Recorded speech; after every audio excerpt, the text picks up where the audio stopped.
Hello everyone, welcome to the M.O.W channel. Are you religious?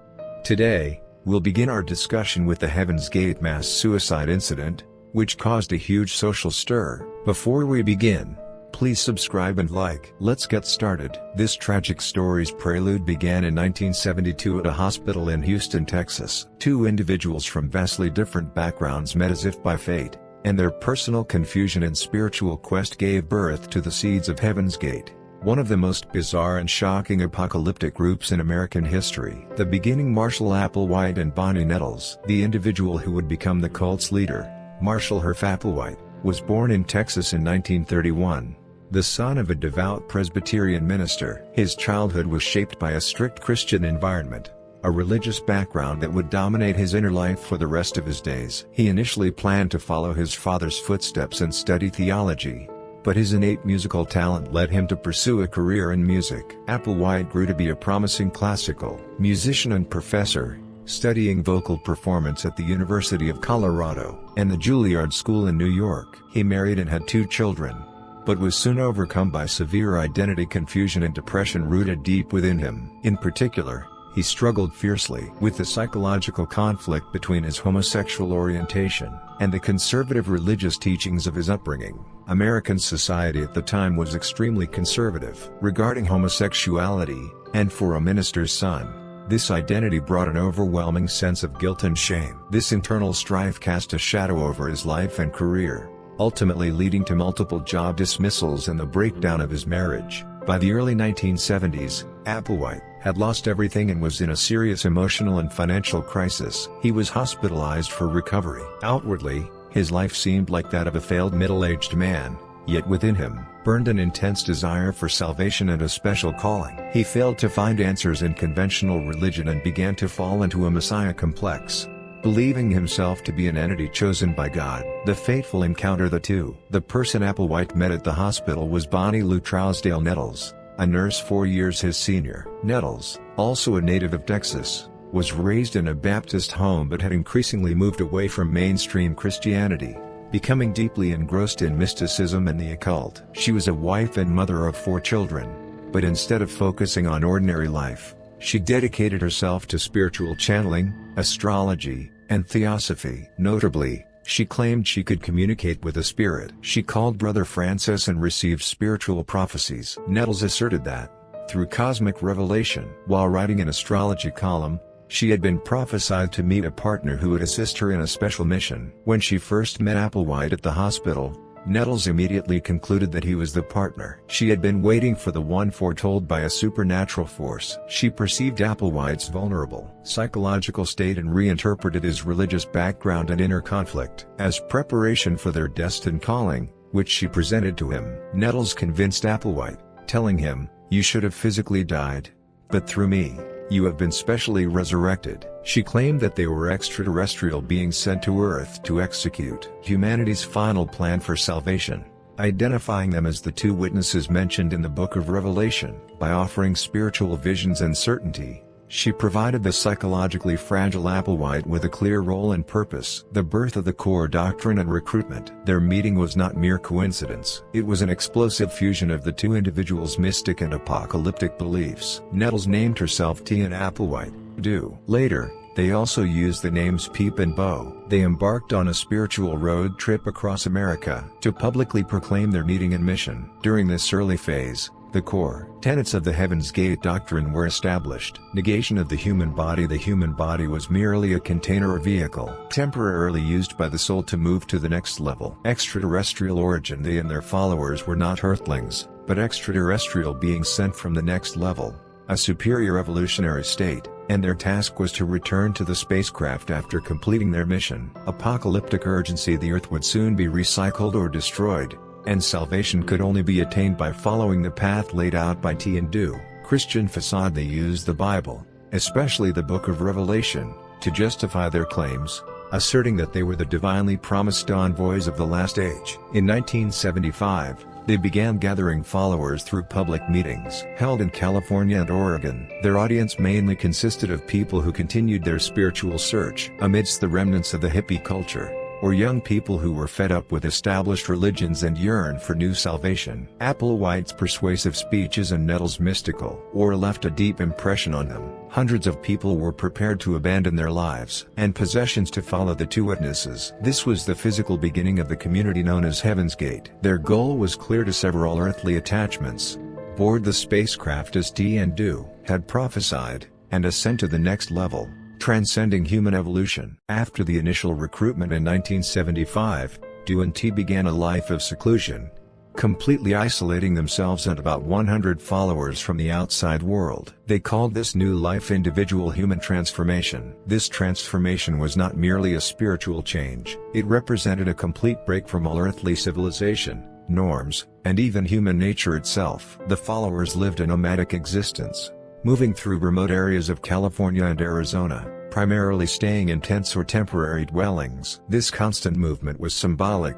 demonstrating that they were beings who would not put down roots on Earth, but were instead preparing to leave for the next level. They referred to themselves as students and recognized M.O.W. and T as their sole teachers. Students were required to abandon all their earthly identities, past names, jobs, and family ties. Personal identity vanished, and the only purpose was to evolve to the next level. As members of the collective, guided by the teacher's instruction, extreme asceticism, the eradication of sex and emotion. The most distinguishing characteristic of the Heaven's Gate community was its extreme asceticism or severe self-discipline. M.O.W. and T viewed the human body as a simple vehicle, and all human attachments and desires were defined as a virus or a trap preventing ascension to the next level. Sexual desire was considered the greatest obstacle that the community had to remove. M.O.W. described themselves as sexless beings, or angelic entities. They strictly forbade all followers from sexual relations, even condemning sexual thoughts or emotions as sinful. This rigid rule caused many followers to leave the group in the early stages. In the context of the 1970s sexual revolution, their ascetic demand was a radical act of rejection. The ultimate form of this asceticism manifested as physical modification. M.O.W. strongly advocated for castration among male followers. Castration was regarded as an essential ritual for male followers to completely free themselves from human sexual instincts and be reborn as angelic, genderless beings. Several male followers traveled to Mexico and other places to undergo the procedure, and M.O.W. himself underwent castration in the 1990s. This symbolized their extreme doctrinal practice of rejecting even the fundamental biological identity of a human being, going beyond mere acts of faith. Total control and absolute obedience. Life within the community combined the rigorous discipline of the military with the sanctity of a monastery. The followers' daily routines were meticulously planned, and all decisions were made solely by M.O.W. and T. Attire. All followers wore simple, baggy clothing, with no distinction between genders. This was intended to erase individual personality and emphasize that they were one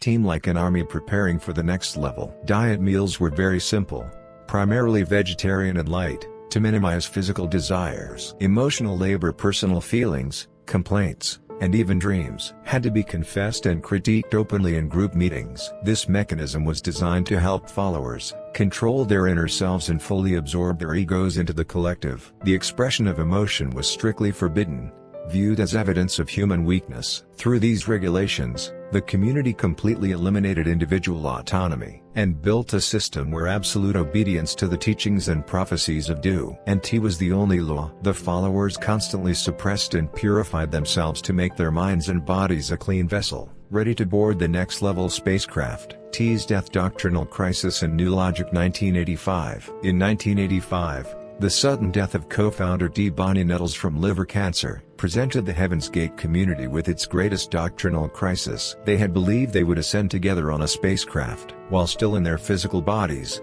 so T's death appeared to directly contradict their core prophecy. However, M.O.W. seized this crisis as an opportunity to drastically modify the doctrine and solidify his own authority. He declared that T's death was not a failure but an essential part of the plan. He explained that while T's physical body died, her soul or consciousness had successfully relocated to the next level spacecraft, becoming the pioneer. This new interpretation led to two crucial outcomes: the body as an obstacle to immortality following T's death. The belief was reinforced that the physical body was merely a temporary and imperfect shell, and that conscious transition was the only way to true salvation. This became the theological basis that allowed followers to later accept mass suicide as the act of shedding the body and liberating consciousness, not suicide, but graduation. Absolute authority of Do with D gone.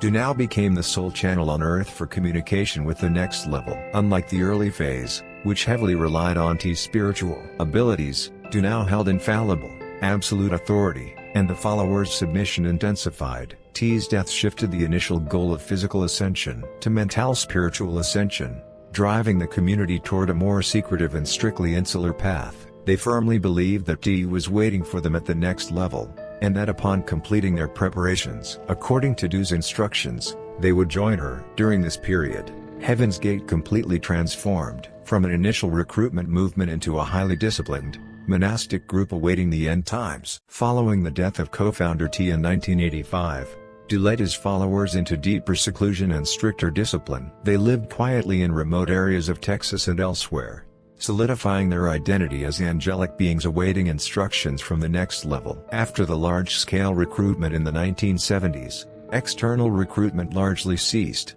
and they continued their rigorous, monastic life within their own closed world. However, by the mid-1990s, Do announced to his followers that he had received a powerful signal that the time for the end of the world was imminent. This urgency was compounded by dwindling financial resources. After their long period of retreat, to execute their graduation mass suicide to the next level, they needed to secure a final residence and maintain minimal funds for contingencies. Do decided to break their nearly 20-year isolation and re-engage with society to raise the necessary funds and, simultaneously, issue a final warning to the world. The paradoxical return a digital cult. The means they chose for fundraising was both highly paradoxical and utterly modern internet website design. The mid-1990s marked the explosion of the World Wide Web. The Heaven's Gate followers leveraged their intense discipline and focus to establish a professional web design company named HireSource. This company was the perfect business model for maximizing the followers' unique characteristics. Since the members had no private lives or sexual desires,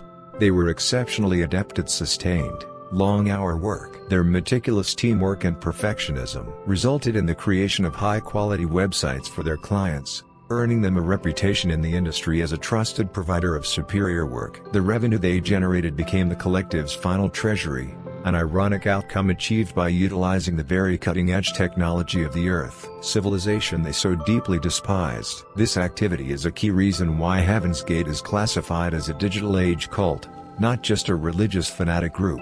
Through the new medium of the internet, they traded with the world. They scorned and even built the digital platform necessary to broadcast their apocalyptic beliefs outwardly. The cosmic sign comet Hale-Bopp. In 1996, a cosmic event occurred that maximized the conviction of Do's prophecy, the discovery of comet Hale-Bopp. This comet was the brightest visible comet to approach Earth in decades, becoming an object of worldwide astronomical interest. With the comet's discovery, rumors quickly circulated within New Age and UFO communities that an unidentified object was trailing behind the comet. Although this rumor was explicitly refuted by astronomers, for Heaven's Gate, the rumor itself was the sign for the next level that Do had long awaited. Do declared to his followers that the mysterious object following the comet was, in fact, the spacecraft that would take them home, and the comet's close approach to Earth marked the perfect time to execute their graduation. From this point, the Heaven's Gate followers actively began to proclaim on their website that comet Hale-Bopp was not merely an astronomical body, but the key to Heaven's Gate and T's spacecraft. Their website served as a religious exhibition of the group's doctrine and a final declaration announcing their imminent plan to board the spacecraft, final preparation and financial liquidation. Believing the time to depart for the next level was imminent,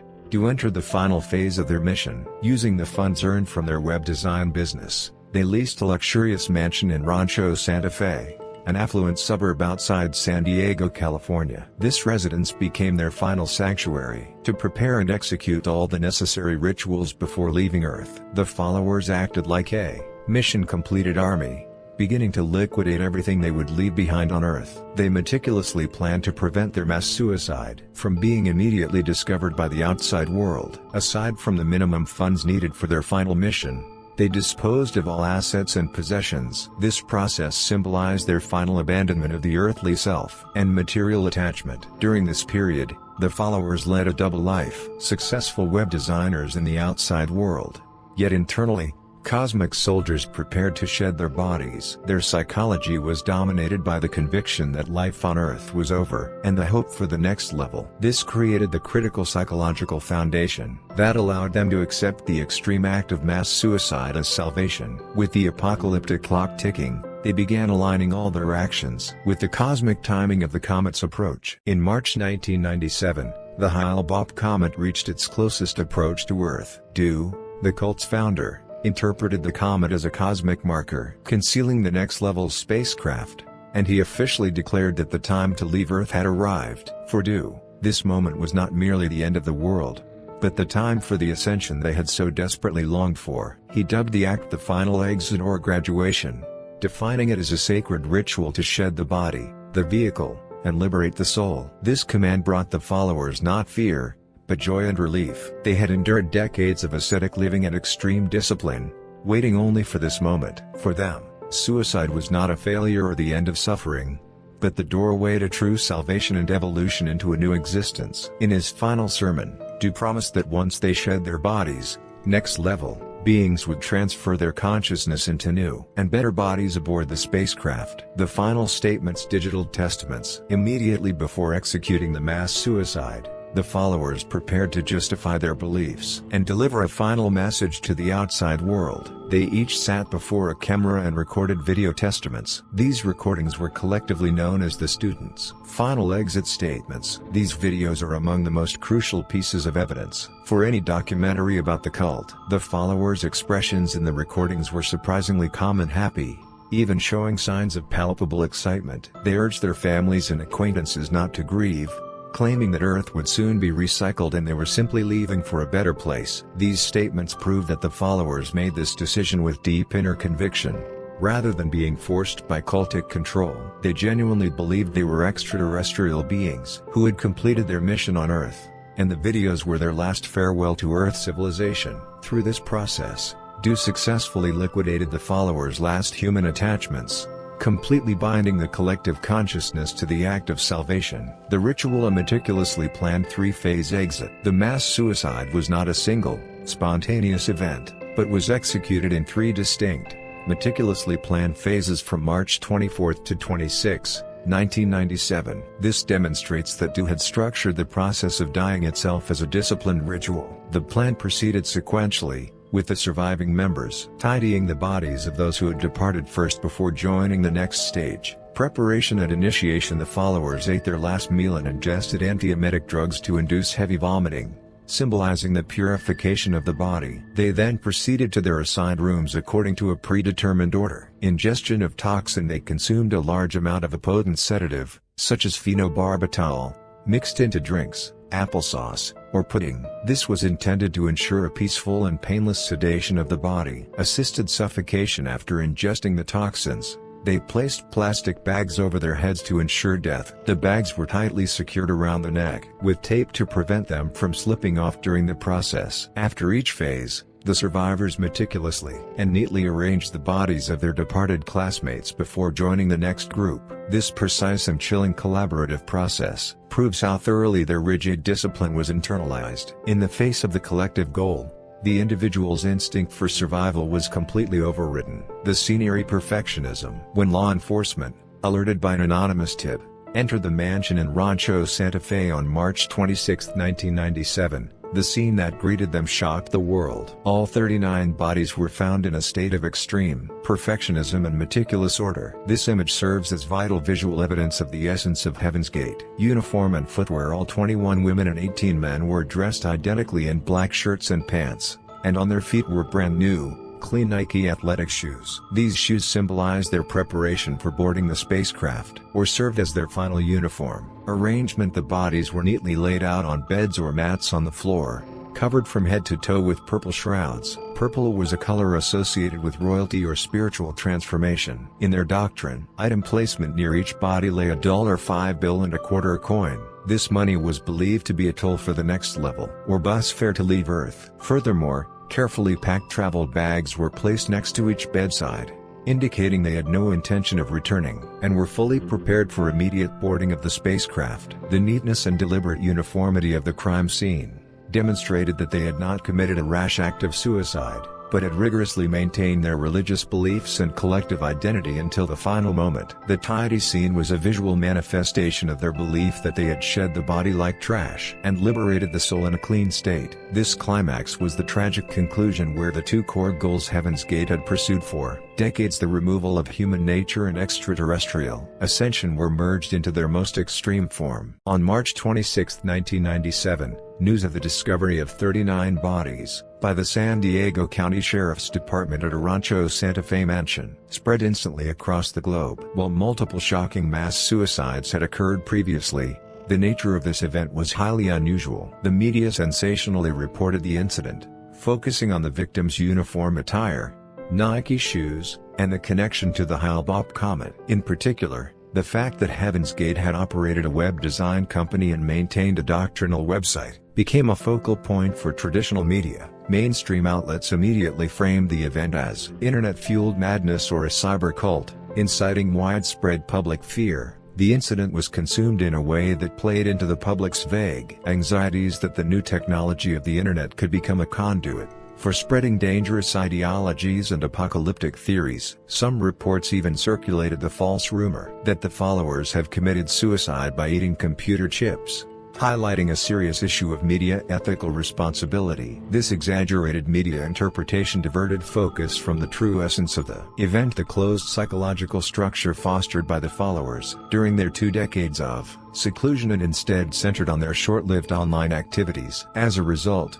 Heaven's Gate became the tragic embodiment of the most frightening and bizarre religious phenomenon to emerge in the new technological era. The aftermath, survivors and family grief. For the few survivors who did not participate in the mass suicide, the event became a lifelong burden. These individuals were mainly excluded because they were either performing duties outside the residence or were deemed not fully prepared to execute the doctrine. They had to contend with the guilt of not following due's command and the pain of being branded as the remnants of a cult by the outside world. The survivors firmly believed their companions had attained salvation, and they dedicated themselves to preserving the members' video testaments and maintaining the cult's digital legacy. For them, this was the final mission to prove their comrades' sacrifice was not in vain. Meanwhile, the victims' families endured unimaginable pain. They had been aware for decades that their family members had been lost to the cult, but they never envisioned such a tragic end. The families had to grapple not only with sudden death, but with the crushing reality that their loved ones had taken their own lives due to fanatical belief. Some family members were further traumatized and confused upon watching the victims' video testaments, where they expressed joy at the prospect of death. This incident remains a stark example of the destructive impact that cults have on the lives of individuals and their families. The enduring digital legacy. The most unique and modern legacy left by Heaven's Gate is its official website. This website has been maintained for decades since the mass suicide. It still contains Dew's voluminous sermons, doctrinal explanations, and the written texts of the final exit statements. The website holds significant meaning in several respects. Paradoxical permanence. The followers abandoned their bodies and left Earth, yet their message is preserved eternally. Through the very technology of the planet they rejected, their physical bodies perished, but their ideology achieved a form of digital immortality. Historical documentation. The website provides researchers with essential primary source material for understanding the cult's doctrine, worldview, and ultimate intentions. The extensive writings serve as a vital window for analyzing the collective psychology of the group. Online stewardship. The website continues to be maintained by the survivors. While they add no new information, the continued online presence symbolically suggests that the door to the next level, promised by T and Do, remains open. This is a pioneering example of how religious faith can persist in virtual space, even after the dissolution of the physical community. The intersection of asceticism, technology, and cult studies. The Heaven's Gate incident posed critical questions for the fields of sociology, of religion and cult studies. First, the unique combination of asceticism and technology was a striking aspect. The fact that they vehemently rejected physical pleasure, yet actively embraced and mastered cutting-edge technology illustrates the complexity of modern religious phenomena. Second, The logical coherence of the mass suicide was profound. While the suicide appeared as madness to the outside world, from the followers' perspective, it was the logical and inevitable conclusion of a doctrine refined over decades. The logic that the body was merely a vehicle, and that shedding it upon the arrival of the spacecraft was salvation, worked perfectly within their internal system. In conclusion, the Heaven's Gate incident symbolizes the point where the religious frenzy and anxieties about technological advancement intersected in late 1990s American society. Though fleeting and intense like a comet, the digital footprint they left behind remains a chilling warning about the extremes to which belief can lead. The event provides critical insight into why modern individuals seek salvation and how new forms of collective belief can spread and be preserved in the internet age. That's all for today's story. What did you think? Please like and subscribe. I'll be back tomorrow with a new story. Spend your precious time meaningfully.